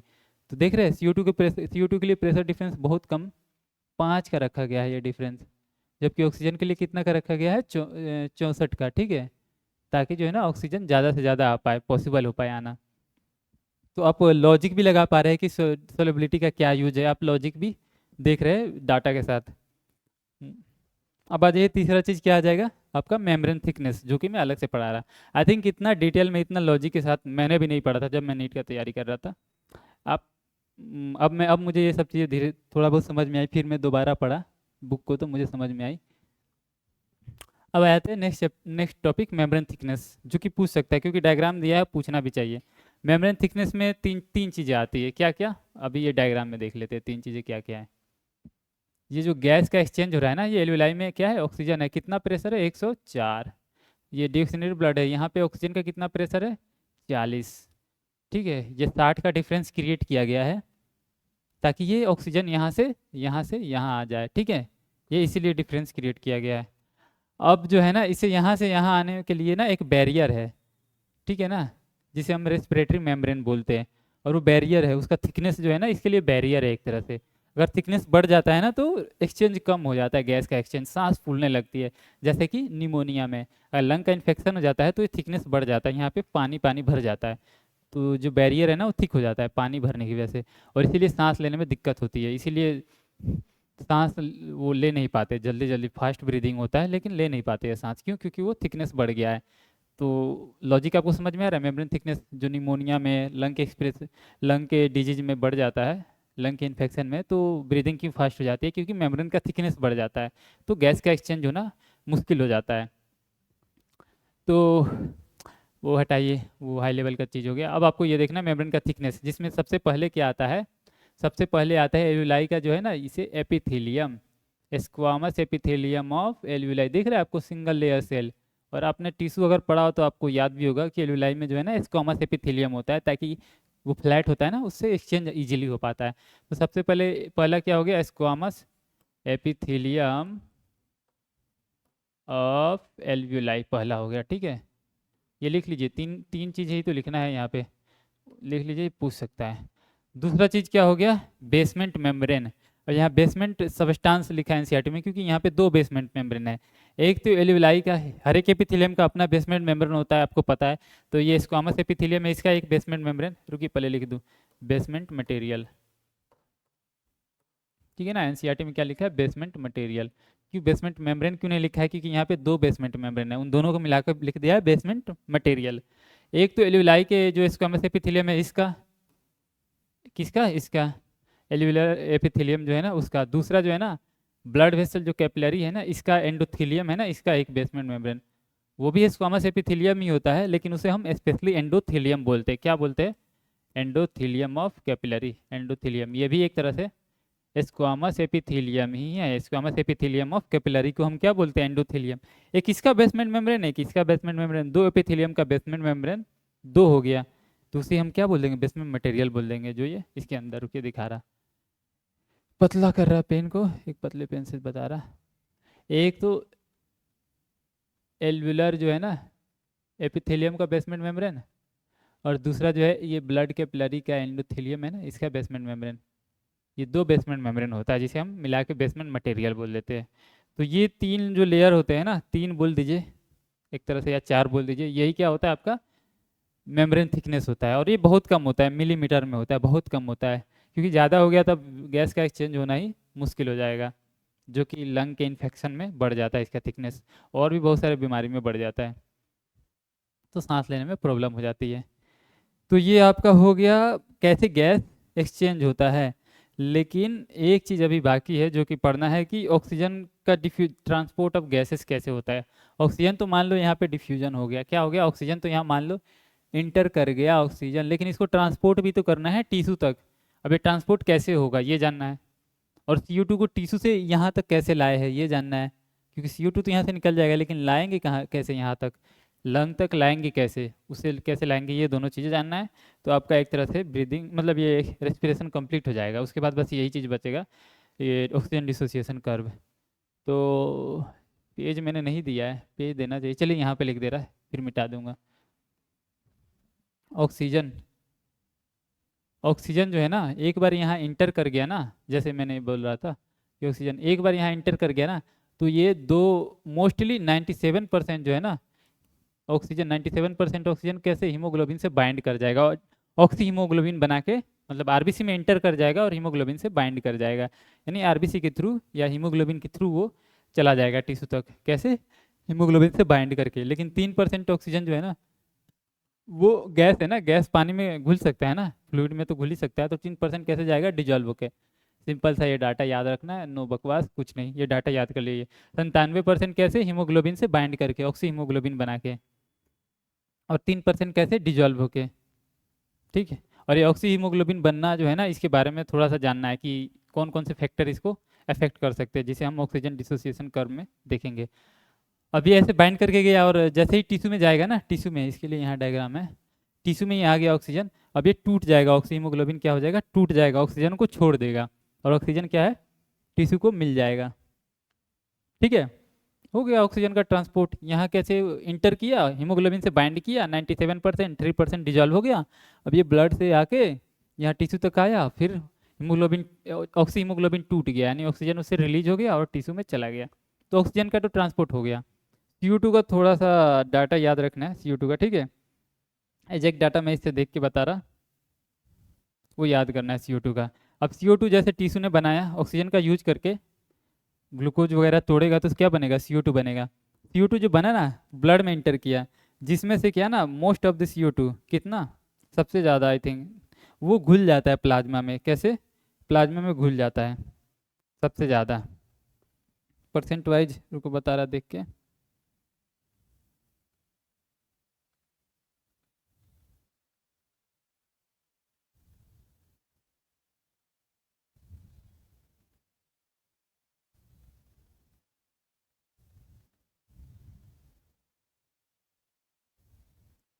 डाटा नहीं दिया है कितना घुलता है, मतलब ज़्यादातर घुल जाता है, लेकिन दूसरा जो है ना 20 से 25%, ज़्यादातर आई थिंक मुझे इतना याद है 60 से 70% घुल जाता है, डिजॉल्व हो जाता है। मैं देख के बताता हूँ यहाँ पे, अभी शायद कहीं और से मैंने पढ़ा है, लेकिन 20 से 25% है ना, इसके बारे में जानना ज़्यादा जरूरी है, क्योंकि इसके लिए एक एंजाइम भी काम आता है, कैसे जाता है ये जानना, इसके बारे में पढ़ना होता है। कार्ब एमिनो हीमोग्लोबिन बनता है, क्या बन जाता है, कैसे जाता है, कार्ब एमिनो हीमोग्लोबिन। ये आंसर मत डाल दीजिएगा डीऑक्सी हीमोग्लोबिन, वो वैसा नहीं, कुछ नहीं करना है, कार्ब एमिनो हीमोग्लोबिन बोलना है, क्योंकि ऐसे हम याद कर लेते हैं ऑक्सीजन को ट्रांसपोर्ट कैसे होता है, ऑक्सी हीमोग्लोबिन, कार्बन डाइऑक्साइड को डीऑक्सी हीमोग्लोबिन, ऐसे नहीं बोलना है, या कार्बोक्सी हीमोग्लोबिन नहीं, कार्ब अमीनो हीमोग्लोबिन क्या बोलना है, कार्ब अमीनो हीमोग्लोबिन। 20 से 25% ये बनता कैसे है,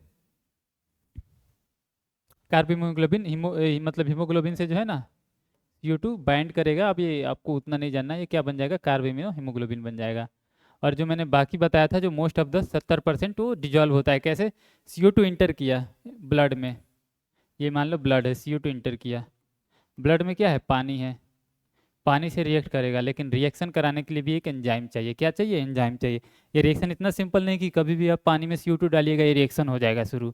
ऐसे नहीं होगा, नॉर्मल वाटर में डालिएगा नहीं होगा, ब्लड में ही हो पाएगा, क्योंकि ब्लड में एक एंजाइम होता है जिसे हम बोलते हैं कार्बोनिक एनहाइड्रेज। ये नाम शायद आपने सुना हो, मैं यहाँ नहीं, यहाँ लिख दे रहा, कार्बोनिक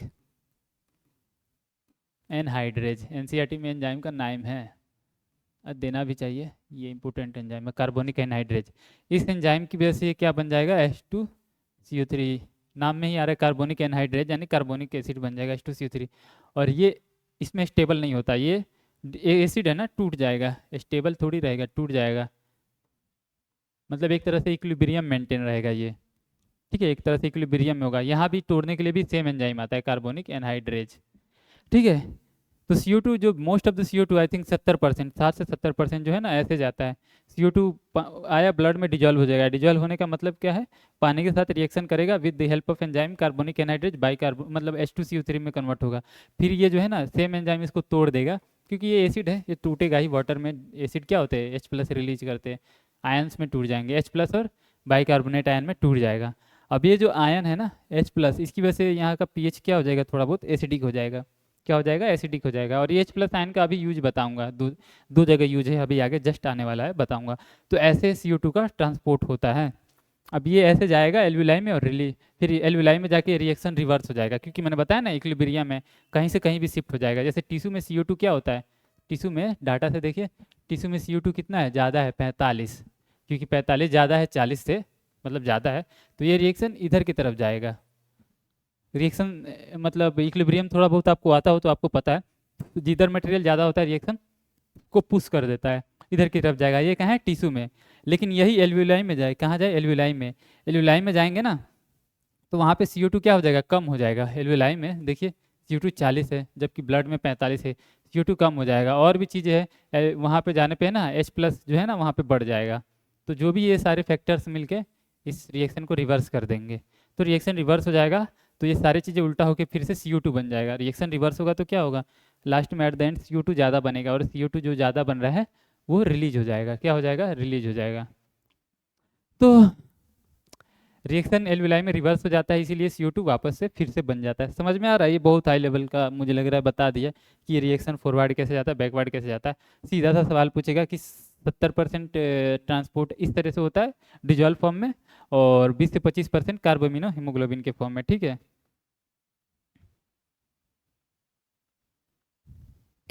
ये सिंपल सा डाटा है, ये चीज़ें आपको समझाने के लिए एक तरह से लॉजिक से मैंने बता दिया। आगे बढ़ते हैं। अब मैंने बताया था H+ आयन का यूज। ये रिएक्शन यहाँ पे एनसीईआरटी से मैंने उठा के डाला है, सेम रिएक्शन। फॉरवर्ड कहाँ पे होगा? एक बार और कर लेते हैं। फॉरवर्ड कहाँ पे होगा? टिश्यू पे। टिश्यू लेवल पे ये फॉरवर्ड होगा, यानी CO2 जो है ना कन्वर्ट हो जाएगा बाइकार्बोनेट और आयन के फॉर्म में, H+ आयन। और ये रिवर्स कब हो जाएगा ये रिएक्शन? एल्विलाई लेवल पे। तो यानी वो बाइकार्बोनेट और H+ जो थे ना वापस से CO2 बना देंगे, वो निकल जाएगा कहाँ पे? एल्विलाई लेवल पे। ये रिएक्शन है, और ये ट्रांसपोर्ट ऑफ CO2 हो गया। आप लोग अपने से नोट्स बनाइए, क्योंकि अभी जो है ना मैं नोट्स इस पे अच्छे से नहीं बना पा रहा, क्योंकि उसके लिए मुझे लग रहा है स्पेस चाहिए, हेडिंग ज़्यादा डालना होगा। और मुझे लग रहा है कि आप लोगों को बनाए तो ज़्यादा सही रहेगा, क्योंकि मैं एक एक चीज़ बता रहा, क्या उसमें ऐड करना है ये बता दे रहा मैं, और आप लोग बनाए तो ज़्यादा सही रहेगा। एक और डाटा वाइज क्वेश्चन आ सकता है कि 100 ml ब्लड, ये डाटा है मैं लिख दे रहा, 100 ml ब्लड जो है ना एक बार में 5 ml ऑक्सीजन का ट्रांसपोर्ट कर सकता है, यानी टिश्यू को दे सकता है, ठीक है। कितना? 5 ml ऑक्सीजन और 4 ml CO2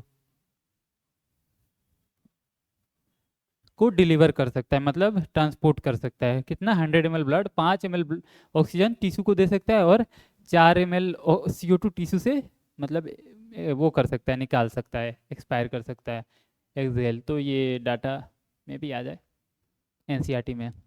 अब ये ऑक्सीजन डिसोसिएशन कर्व, ये कर्व जो है ना इसमें क्या क्या दिया है? सेचुरेशन, हीमोग्लोबिन सेचुरेशन है, और पार्शियल प्रेशर ऑफ ऑक्सीजन है, ठीक है। और हमने पार्शियल प्रेशर ऑफ ऑक्सीजन का वो टेबल देखा ही है कि ये कहाँ है? टिश्यू लेवल पे होता है, और 45 सॉरी टिश्यू लेवल पे कितना होता है? आई थिंक हाँ 40 टिश्यू लेवल पे होता है, और 100 कहाँ होता है? एल्विलाई लेवल पे। तो ये कर्व उसी हिसाब से बनाया गया कि कहाँ किस पार्शियल प्रेशर पे ऑक्सीजन का सेचुरेशन जो है ना, मतलब ये हीमोग्लोबिन से ऑक्सीजन का बाइंडिंग, इसे क्या बोलते हैं? ऑक्सीजन मतलब हीमोग्लोबिन सेचुरेशन, ये यहाँ पे ड्रॉ किया गया है। Percentage saturation of haemoglobin with oxygen. एक हीमोग्लोबिन से 4 ऑक्सीजन बाइंड कर सकता है ना, तो कितना बाइंड किया हुआ है। जैसे ये हीमोग्लोबिन का मॉलिक्यूल है, 4 इसके हाथ है, आर्म है, तो चारों हाथ पे ऑक्सीजन लगे हैं या नहीं, मतलब कितने हाथ पे इसके ऑक्सीजन लगे हैं, उसे क्या बोल देंगे, उस हीमोग्लोबिन का सेचुरेशन बोल देंगे। तो देखिए प्रेशर कम रहेगा, जैसे 40 के प्रेशर पे सेचुरेशन क्या है, कम है। प्रेशर कम रहेगा तो क्या हो जाएगा, सेचुरेशन कम रहेगा। जैसे ही प्रेशर बढ़ेगा, जैसे कि एल्वेलाई लेवल पे होता है, तो सेचुरेशन कितना हो जाएगा, 100%। यानी हीमोग्लोबिन के चारों हाथ में ऑक्सीजन लग जाएंगे, कहाँ पे, एल्वेलाई लेवल पे, जहाँ पे प्रेशर कितना होता है, 104 होता है ना ऑक्सीजन का पार्शियल प्रेशर 104 होता है। वहाँ पे उसका हीमोग्लोबिन का सेचुरेशन यानी उसके चारों हाथ पे ऑक्सीजन जुड़ जाएंगे, कहाँ पे, एल्वेलाई पे। क्या होंगे, उसके चारों हाथ पे 4 ऑक्सीजन जुड़ जाएंगे एल्वेलाई पे। यही टिश्यू पे आएंगे तो प्रेशर वहाँ पे क्या हो जाता है, कम हो जाता है टिश्यू पे। तो टिश्यू पे क्या होगा, उसका चारों हाथ पे ऑक्सीजन नहीं होंगे, ज़्यादातर हाथ से ऑक्सीजन निकल जाएंगे, क्या हो जाएगा, निकल जाएगा। तो इसी चीज़ को इस ग्राफ में बताया गया है। इसमें एक चीज़ होता है राइट शिफ्ट लेफ्ट शिफ्ट, तो हमें एक शिफ्ट पढ़ना है, राइट शिफ्ट। वैसे पूछता नहीं है नीट में भी ना पूछता है राइट शिफ्ट क्या होता है, लेकिन मतलब ये एक टर्म है, इसे बताना है राइट शिफ्ट होता क्या है। राइट शिफ्ट से पहले ये देखते हैं कि कौन कौन से फैक्टर होते हैं जो कि ऑक्सीजन और हीमोग्लोबिन बाइंडिंग को अफेक्ट करते हैं, एनसीईआरटी में दिया हुआ है। तो ये जो है ना, ये रिएक्शन को कौन कौन से फैक्टर है जो अफेक्ट करते हैं इस रिएक्शन को होने से, कौन कौन से फैक्टर है। तो एक तो आ जाएगा CO2। CO2 ज़्यादा होगा ना तो इस रिएक्शन को इनहिबिट करेगा, नहीं नहीं नहीं, हाँ इनहिबिट करेगा इस रिएक्शन को, यानी हीमोग्लोबिन से ऑक्सीजन को बाइंड होने नहीं देगा, रिवर्स रिएक्शन करा देगा। क्या कराएगा, रिवर्स करा देगा, CO2 ज़्यादा होगा तो। दूसरा आता है H+। H+ भी इस रिएक्शन को रिवर्स कराता है, यानी इस बाइंडिंग को होने नहीं देता, उल्टा कराता है, रिलीज कराता है ऑक्सीजन को। और तीसरा क्या होता है, टेम्परेचर। तीसरा क्या होता है, टेम्परेचर। टेम्परेचर भी इस रिएक्शन को क्या कराता है, रिवर्स कराता है।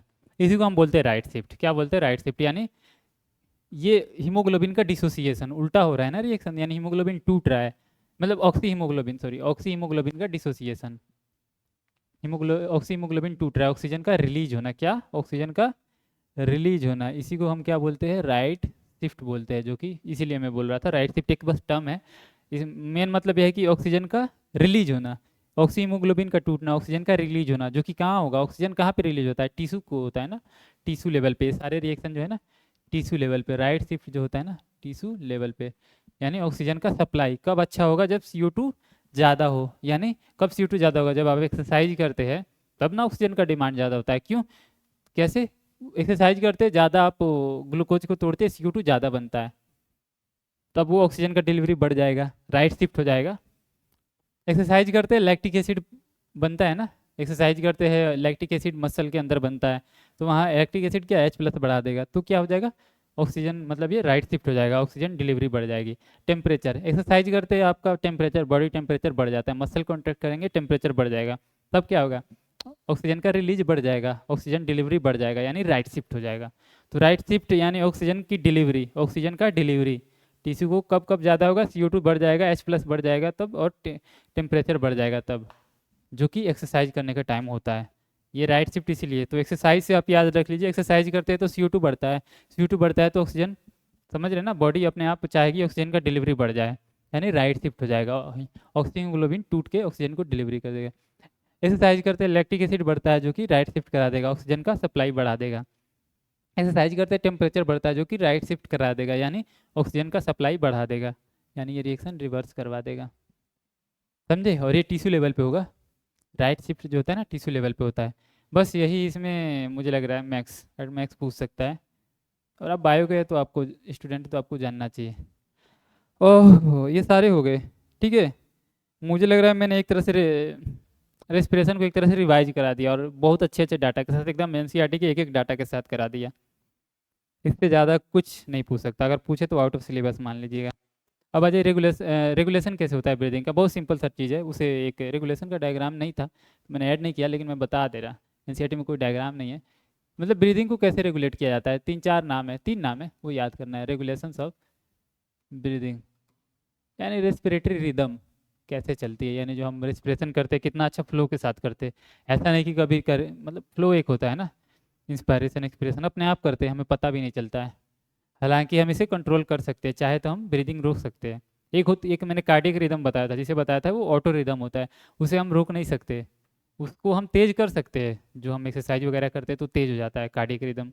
उसे स्लो भी कर सकते हैं, हम सो जाए तो स्लो हो जाएगा, लेकिन हम उसे रोक नहीं सकते। रेस्पिरेटरी रिदम थोड़ा सा अलग है, ये ब्रेन के कंट्रोल में होता है, ऑटो रेगुलेशन नहीं होता है, ये ब्रेन के कंट्रोल में होता है। तो हम इसे रोक भी सकते हैं, जब चाहे इसे बढ़ा सकते हैं, जब चाहे घटा सकते हैं। बहुत अच्छा हमारा कंट्रोल होता है रेस्पिरेशन पे, ठीक है। इसे क्या बोलेंगे, रेस्पिरेटरी रिदम। इसके लिए ब्रेन में एक सेंटर होता है। कहाँ? ब्रेन में पॉन्स और मेडुला, दो चीज़ जान लीजिए। मेडुला में सेंटर होता है, जिसे हम क्या बोलते हैं, रेस्पिरेटरी सेंटर। ऑब्वियस सी बात है, यही नाम होगा, रेस्पिरेटरी सेंटर। उसके ऊपर एक और सेंटर होता है, क्या होता है, न्यूमोटैक्सिक सेंटर। बस सेंटर हो गए, जो जो सेंटर है उसे नाम याद कर लीजिए। तो ये पॉन्स में क्या होता है, पी से पॉन्स, पी से न्यूमोटैक्सिक सेंटर। एम से मेडुल्ला में जितने भी सेंटर होते हैं ना, respiratory centre, cardiac control centre, जितने भी सेंटर होते हैं मेडुल्ला में ही होते हैं ज़्यादातर ये सब रिदम के। तो वॉमिटिंग सेंटर और भी जितने भी स्लीप वगैरह के भी, ठीक है ना, वॉमिटिंग सेंटर भी इधर ही होते हैं मेडुल्ला में। तो कहाँ है मेडुल्ला में, क्या है, रेस्पिरेटरी सेंटर। पॉन्स में क्या है, न्यूमेटिक सेंटर। आप अपने हिसाब से डायग्राम बनाइए, यहाँ लिखिए पॉन्स, यहाँ लिखिए मेडुल्ला, और ये लिख लीजिए, ठीक। ये दो हो गए सेंटर। एक चीज़ और होता है जिसे हम कीमो सेंसिटिव एरिया बोलते हैं। क्या बोलते हैं, कीमो रिसेप्टर बोल लीजिए, या कीमो सेंसिटिव एरिया, जिसमें कीमो रिसेप्टर होंगे। कीमो सेंसिटिव एरिया, ठीक। कीमो सेंसिटिव एरिया या कीमो रिसेप्टर, वो कहाँ कहाँ होते हैं। एक तो रेस्पिरेटरी सेंटर के बगल में ही होता है, चलो एक ही याद कर लिया। एक होता है, अब उसके लिए हार्ट का डायग्राम मैंने डाला नहीं है, लेकिन जब एओर्टा निकलता है ना, वो पता है ना, हार्ट से ऐसे आर्क ऑफ एओर्टा निकलता है, तो एओर्टिक आर्क पे होता है। एक होता है, दूसरा क्या है, एओर्टिक आर्क पे। तीसरा होता है कैरोटिड आर्टरी के अंदर होता है। कैरोटिड आर्टरी में कैरोटिड बॉडी होती है, आई थिंक उसी के अंदर होता है। तीसरा कीमो सेंसिटिव एरिया। तीन कीमो सेंसिटिव एरिया का नाम लिखिए, क्या क्या लिखना है आपको रेस्पिरेटरी रिदम कंट्रोल में। एक तो रेस्पिरेटरी सेंटर, दूसरा न्यूमोटैक्सिक सेंटर, तीसरा क्या हो गया आपका कीमोसेंसिटिव एरिया, जो कि तीन जगह होता है। एक रेस्पिरेटरी सेंटर के बगल में होता है, मतलब पोन्स मेडुल्ला में होता है।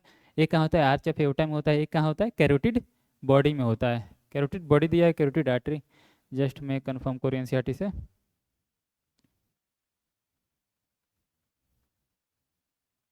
एनसीईआरटी में aortic arch and carotid artery दिया है, तो कैरोटिड आर्टरी आप याद रख लीजिए।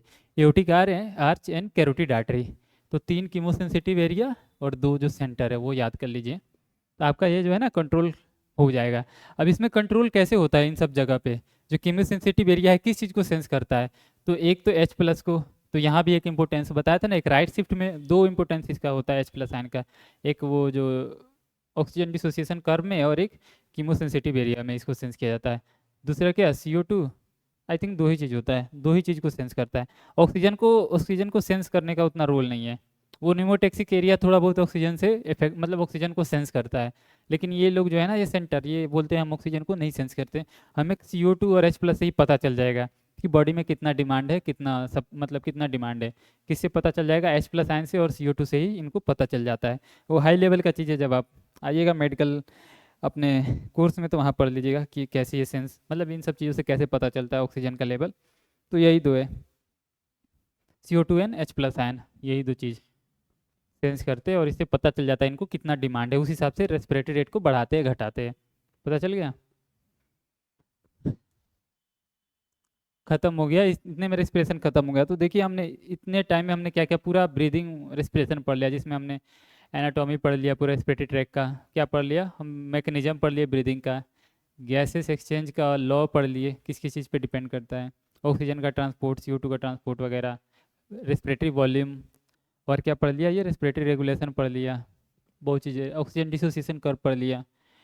हालांकि इन सब चीज़ों से क्वेश्चन कम आते हैं, लेकिन आप मेडिकल स्टूडेंट है, इतना तो आपको पता ही होता है पहले से ही, मुझे लग रहा है पता होगा आपको। क्वेश्चन इससे उतना नहीं आते हैं, आपको सीरियसली एकदम याद नहीं करना है। एक बार आप वन टाइम व्यू समझ लीजिए, एक बार देख लिए वीडियो, आपको चीज़ें याद हो गई तो फुल एंड फाइनल हो गया है चैप्टर। इसको ज़्यादा पढ़ने की जरूरत नहीं है, इससे क्वेश्चन भी बहुत कम आए हुए हैं। जैसे 2015 में आया हुआ है, air that is left in the lung after forced expiration is. अब देखिए रेस्पिरेटरी वॉल्यूम से आ रहा है क्वेश्चन कि फोर्स एक्सपिरेशन, अब ये कर बना लीजिए, टाइडल वॉल्यूम चल रहा था, अब फोर्स एक्सपिरेशन कर दिया, फोर्स एक्सपिरेशन यानी यहाँ तक नीचे गया। अब क्या बोल रहा है, यहाँ तक आ गया ना, ये फोर्स एक्सपिरेशन, ये क्या है, टाइडल वॉल्यूम है यहाँ तक, जो नॉर्मल ब्रीदिंग में, और फोर्स एक्सप्रेशन कर दिया नहीं और हवा निकाल दिया फोर्सफुल्ली। तो air that is left in the lung after forced expression.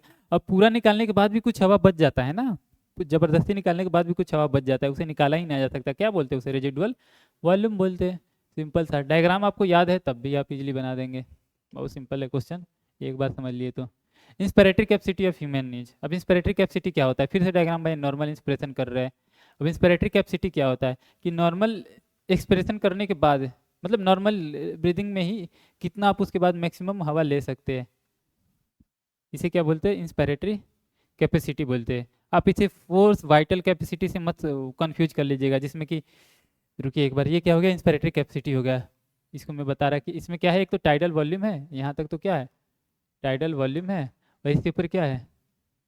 Inspiratory reserve volume, inspiratory reserve volume है। ये दोनों को मिला के क्या होता है? Inspiratory capacity. इसे वाइटल कैपेसिटी से कंफ्यूज नहीं करना है। नॉर्मल ब्रीदिंग कर रहे हैं, फोर्सफुल एक्सपिरेशन करने के बाद कितना मैक्सिमम एयर ले सकते हैं, ठीक है, इसे हम बोलते हैं फोर्सफुल एक्सप्रेशन करने के बाद कितना मैक्सिमम एयर ले सकते हैं, इसे क्या बोलते हैं? Force vital capacity. क्या बोलते हैं? फोर्स वाइटल कैपेसिटी बोलते हैं, ठीक है। तो उससे कंफ्यूज नहीं करना है, उससे कंफ्यूज नहीं, सॉरी वाइटल कैपेसिटी, यहाँ मैंने फोर्स आई थिंक मुझे भी लग रहा था ज़्यादा लगा दिया, हालांकि लगा सकते हैं क्योंकि ये सब फोर्सफुली हो रहा है, इसे वाइटल कैपेसिटी बोल देते हैं, ठीक है। उससे और इंस्पिरेटरी कैपेसिटी को कंफ्यूज नहीं करना है, प्लस और इंस्पिरेटरी रिजर्व वॉल्यूम को भी, इन तीनों चीज़ों को कंफ्यूज नहीं करना है। इंस्पिरेटरी रिजर्व वॉल्यूम आपको दिख रहा है, और ये जो पूरा बना दिया ये क्या हो गया आपका? इंस्पिरेटरी कैपेसिटी हो गया। इन दोनों को ऐड कर दिया तो क्या हो गया? इंस्पिरेटरी कैपेसिटी हो गया। और ये क्या हो गया? फोर्स वाइटल कैपेसिटी या फिर वाइटल कैपेसिटी ही बोल दीजिए, ये हो गया। तो तीनों को कंफ्यूज नहीं करना है। तो आपका क्वेश्चन है इंस्पिरेटरी कैपेसिटी, सीधा सा है tidal volume plus inspiratory reserve volume, वैसे देख के आ रहा है आंसर। एक बार आप डायग्राम याद कीजिए, आपका क्वेश्चन ये गलत नहीं होगा। How many lobe are present in the right lung? बताया था 3 होता है, और लेफ्ट में 2 होता है। राइट लोब में, राइट साइड 3 लोब होता है राइट लंग में, लेफ्ट लंग में 2 लोब होता है। इसे याद करने का भी सिंपल सा, अगर भूल रहे हैं, बहुत तरीका है। राइट में, राइट हमेशा डोमिनेट होता है, राइट में ज़्यादा होगा, लेफ्ट में कम, ऐसे याद कर लीजिए। दूसरा है कि राइट साइड, लेफ्ट साइड में हार्ट होता है ना, तो स्पेस कम होगा, तो 1 लोब घटा दीजिए, 2 लोब। तो बहुत तरीका है, कैसे भी आपको बस ये याद रखना, राइट में ज़्यादा होता है 2 3 और लेफ्ट में 2 होता है। नेक्स्ट क्वेश्चन ये कब आया हुआ है? 2022 में। The epithelial lining of alveoli in the lung is, बताया था ना, लंग एल्विलाई में कौन सा स्क्वामस एपिथेलियम होता है? अरे मुझे लग रहा है मैं बहुत ज़्यादा पढ़ा दिया, बहुत ज़्यादा मतलब फुल हो गया, इससे ज़्यादा नहीं आ सकता, हालांकि क्वेश्चन इससे 4 ही आए हुए। मैं भी कभी आ ज़्यादा है, क्योंकि एमयू वालों को कोई कंट्रोल नहीं करता, ये लोग अपने हिसाब से बनाते हैं, कभी ज़्यादा भी दे सकते हैं, कभी ना भी दे, क्वेश्चन इनका पता नहीं होता। ये बहुत टफ क्वेश्चन बनाते हैं ये लोग, आप लोग देखिएगा क्वेश्चन बहुत टफ, कभी कभी आउट ऑफ सिलेबस बनाते हैं। इतना सारा टॉपिक है, इसने क्वेश्चन क्या दे दिया? How many lobes. ये बहुत बहुत लोग इसे ध्यान भी नहीं रखते, तो ऐसे ऐसे क्वेश्चन दे देते हैं। बाकी सारे क्वेश्चन आसान थे, सही थे। काफ़ी टाइम हो गया आई थिंक, और पूरा ब्रीदिंग इसमें कंप्लीट हो गया। तो ऐसे ही अगला सीरीज में भी हम एक्सक्रीशन पढ़ लेंगे, किडनी वगैरह। तो ये सब चीज़ें, अभी ह्यूमन फिजियोलॉजी चल रहा है, इसमें बस आपको बस वीडियो देखना है, ज़्यादा मेहनत करने की ज़रूरत नहीं है। मेन मेहनत है आपको जेनेटिक्स, इवोल्यूशन, इकोलॉजी, और ये एनिमल डाइवर्सिटी वगैरह में, इन सब में मेन मेहनत करने की ज़रूरत है, और मुझे भी ज़रूरत है उन सब में मेहनत करने का। तो उन सब चीज़ों को अच्छे से पढ़ेंगे और डिटेल से पढ़ेंगे, और उन सब चीज़ों पे बार बार फोर्स करना है, ठीक है। वो आएगा बहुत जल्दी, वो सीरीज, मतलब वो भी चीज़ आने वाला है। ह्यूमन फिजियोलॉजी खत्म होने के बाद मेन मेन टॉपिक ही पढ़ाऊँगा, मतलब जो ज़्यादा वेटेज वाला है, ठीक है। तो चलता हूँ, अगर कोई फीडबैक वगैरह कुछ कमी लग रहा हो, या मैं फास्ट पढ़ा रहा हूँ, या फिर कोई चीज़ छोड़ दे रहा हूँ, या किसी बकवास चीज़ पे ज़्यादा टाइम दे रहा हूँ कि इस चीज़ पे टाइम नहीं देना चाहिए, जैसे मैं एक्स्ट्रा कुछ बता देता हूँ, तो आप लोग कमेंट कर सकते हैं, आप लोग के हिसाब से मैं कर लूँगा, क्योंकि मुझे नहीं पता आप लोगों को क्या चीज़ चाहिए। नीट के भी, आप लोग को तो नीट का भी नहीं है जो मैं थोड़ा बहुत अंदाज़ा लगा पाऊँ कि मुझे किस चीज़ पे फोकस करना है। तो आप लोग के हिसाब से मैं एडजस्ट कर लूँगा इजीली। तो आप लोग प्लीज़ कमेंट कीजिए। एक चीज़ बचा रह गया, जो मतलब पढ़ लीजिए, बहुत सिंपल सा चीज़ है, बीमारी, जो 3 बीमारी है, जैसे कि अस्थमा क्या होता है? ब्रीदिंग में जो डिफ़िकल्टी होती है, ऐसे लिखा है एनसीईआरटी में। अस्थमा तो बहुत चीज़ होता है, वीजिंग साउंड आता है, सांस ही लेने में दिक्कत होती है, तो इसे अस्थमा बोल देते हैं, ठीक है ना। और एक इसमें क्या होता है, इन्फ्लामेशन हो जाता है, ब्रोंकियाई एंड ब्रोंक्यूल्स, यानी रेस्पिरेटरी ट्रैक है ना, वही ना बता रहा, उसमें इन्फ्लामेशन हो जाता है, म्यूकस भर जाता है उसमें, वो स्पाजम हो जाता है। जैसे एल्विलाई इतना ओपन है नॉर्मली, वो स्पाजम होने के बाद एकदम कॉन्ट्रैक्ट कर जाएगी, क्लोज हो जाएगी, अस्थमा में, और वहाँ म्यूकस भर जाएगा, तो इसीलिए सांस लेने में दिक्कत होती है। वो क्या होता है, अस्थमा होता है। एम्फाइसमा है ना, एक क्रोनिक डिसऑर्डर है, जो कि सिगरेट स्मोकिंग जो कहते हैं बहुत लोग, ठीक, मैं तो नहीं करता, बहुत लोग करते हैं।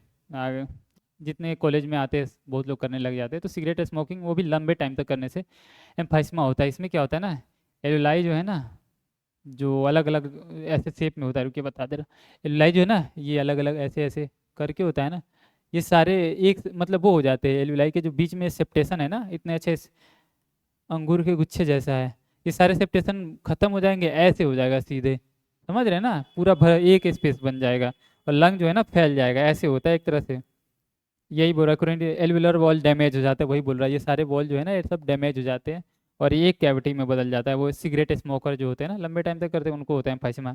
और कुछ ओक्यूपेशनल रेस्पिरेटरी डिसऑर्डर है, जिसमें सिलिकोसिस, मतलब सिलिका वगैरह, या कार्बो, ये जो कोल वगैरह, मतलब जो कोल माइनिंग करते हैं जितने भी, या जो सैंड ग्राइंडिंग करते हैं यानी पत्थर उत्थर तोड़ते हैं, उन सब का डस्ट चला जाता है ना, जिसकी वजह से क्रोनिक रेस्पिरेटरी डिजीज हो जाता है, बहुत सारे डिजीज हो जाते हैं, ठीक है ना, फाइब्रोसिस।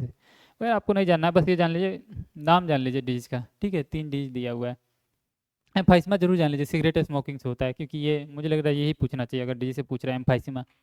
तो चलते हैं, शुक्रिया।